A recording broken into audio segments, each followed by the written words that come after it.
Hi everybody, this is the Baseball Hut, the amazing, spectacular, terrific, the great one, the People's Champion. Your host, the Hut, and welcome back to the Baseball Hut 2. I would like to do and subscribe. I would say this, I thank you for watching, taking the time to watch these videos.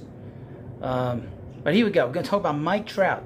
Well, now that the Angels have completely destroyed their entire franchise with the credibility, let's trade Mike Trout. That's the next thing they need to do. Why not? They're starting to see some Mike Trout rumors. We're going to go through them. This is from CBSSports.com. Mike Trout trade rumors.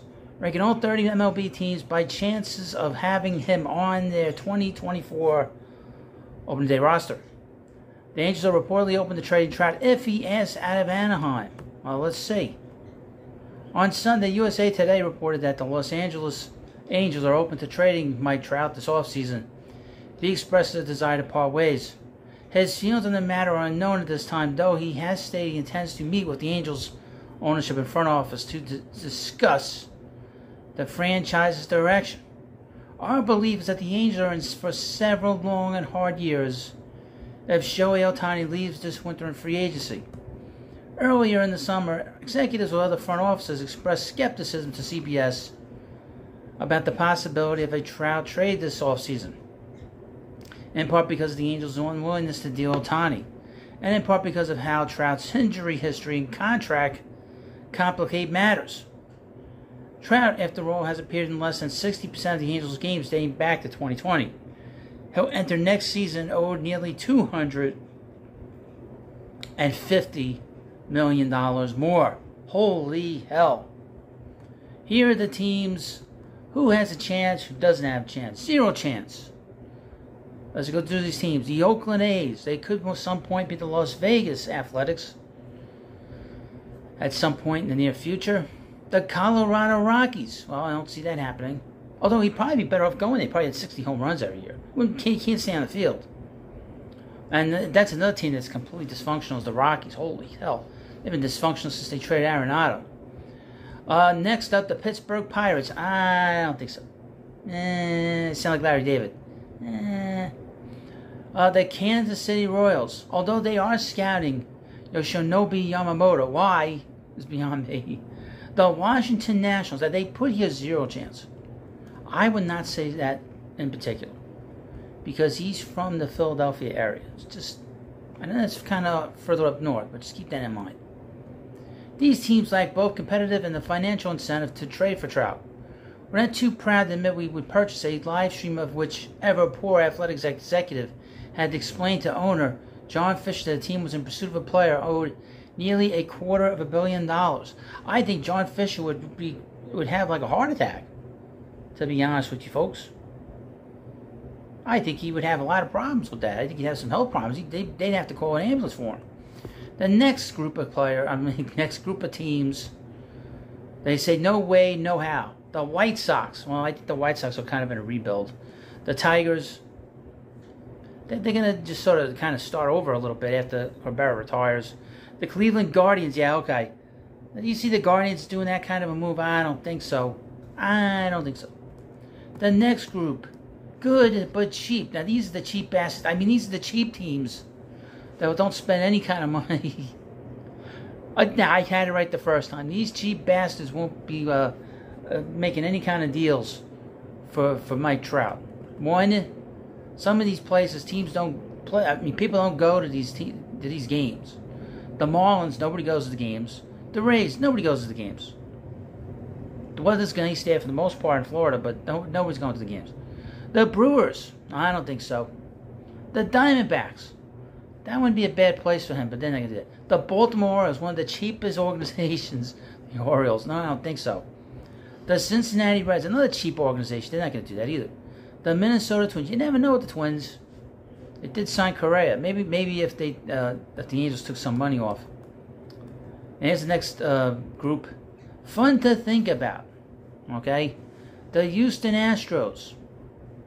Don't think so. The Atlanta Braves. They really want him. That's another. They should be on the cheap side. Because the Braves are cheap. That's why they always spend less money on these players, and then say, "Oh, we signed this guy." And I'll say this again, which I've mentioned here and there. There is no worse fan base to deal with online than the Atlanta Brave fans. They're the worst fans I've seen since I've been doing these videos on this particular channel and on my other channel. They are the most toxic fans online. That's just a fact. The St. Louis Cardinals. That is, I think, is a better chance than you would think. But then again, they're an older team. They might not make that move. The Toronto Blue Jays. I would not put anything past the Blue Jays. The Mariners. No, I don't think so. I don't think they want to put all that money into him. The Chicago Cubs, maybe. If he could stay on the field, he would be great there. They would love him there. The Boston Red Sox. That's another team that cheap. They have a lot of money that cheap. Number 8, the Texas Rangers. Boy, the Rangers are a disaster, aren't they? Are they going to make the playoffs after being in first place all year? What a great trade getting Max Scherzer, I would mention. All right, this is the last group of teams. These are the real contenders. Okay, let's see. First up, the New York Yankees. We have a hard time seeing Angels owner Artie Moreno sign off on any deal involving the Yankees. We don't love the fit either. The Yankees already have one highly paid, injury-prone outfielder in Giancarlo Stanton. And it's probably they'd rather use their resources somewhere else on the roster, especially if they believe in some of their younger outfielders. Now, I would mention that they've lost their center fielder of the future for a year, and that's Jason Dominguez. He's got a tear in his UCL. That's in his elbow. He's going to have to get Tommy John surgery. And I would mention, Tommy John surgery with position players, it's not rare. It's very rare. I mean, there's only 2 players I can think of that have had Tommy John surgery. Of recent note, Dominguez, who's basically minor league up until recently, and Bryce Harper. Next up, the San Diego Padres. Well, this has made the order for the Padres. This kind of a move, to be honest with you. You can never discount the possibility of A.J. Preller making a splash.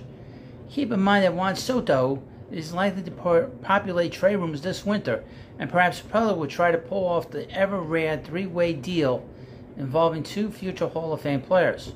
Hey, crazier things have happened, like Preller making the Padres a destination for superstar players due trade and free agency. Now, he's able to get these players, but they can't put them. The guy just can't put a winning team on the field. Can't put a winning product on the field. All right, they always put the Mets in this. This is ridiculous.